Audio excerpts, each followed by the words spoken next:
ఒక్క చెడు నిర్ణయం వలన సంసారం పోతుందా అనేవి పబ్లిక్ క్వశ్చన్.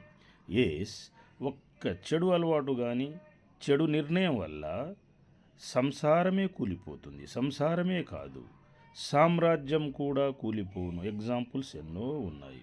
రాజ్యాలు కూలినవి. వెనకటి కాలం నుండి ఇప్పటి వరకు చూస్తే రాజ్యాలు కూలాయి, రాజులు కూడా పోయారు. ఇంకొక ఎగ్జాంపుల్, ఓ రైతు, అతనికి ఇద్దరు కుమారులు. ఒక కుమారుడికి ఈ బెట్టింగ్ యాప్స్ ఉంటాయి కదా, ఆ బెట్టింగ్ వగైరా చూద్దాము, ఈ బ్యాడ్ హ్యాబిట్స్ ఉన్నాయి.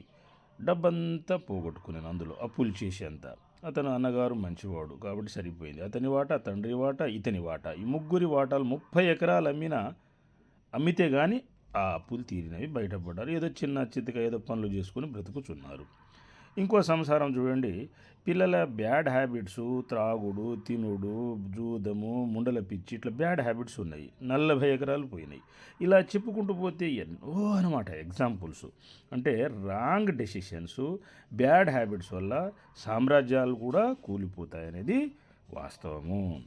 నెక్స్ట్, మంచి నిర్ణయం, మంచి అలవాట్లు అంటే భగవద్గీత చదవడము, పాటించడము, స్ప్రెడ్ చేయడము. అలాగే యోగా, ధ్యానం చేయాలనిపించడము, చేయాలి, స్ప్రెడ్ చేయాలి, అందరికీ నేర్పించాలి. అది మంచి లక్షణము.